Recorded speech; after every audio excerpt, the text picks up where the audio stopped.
আসসালামু আলাইকুম বন্ধুরা, কেমন আছেন?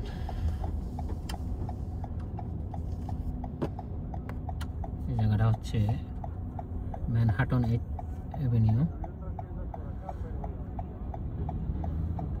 শত শত মানুষের সমাগম এখানে। অবশ্য আমি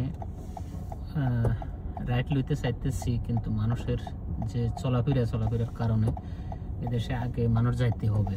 সিগন্যাল আমার খোলা থাকুক, কিন্তু মানুষ যাইতে চাইছে, মানুষ যাইতে হবে। এই দেশের সিস্টেম হচ্ছে এটা। আর আমাদের দেশে গাড়ি যাইতেছে, মানুষ যাওয়া সম্ভব হবে না। এটা হচ্ছে আমাদের দেশের নিয়ম, কিন্তু এই দেশে ভিন্ন। মানুষ যাইতে চাইছে, মানুষ যাইতে থাকবে। আপনার সিগন্যাল 1000 বার খোলা থাকুক, কোনো সমস্যা নাই।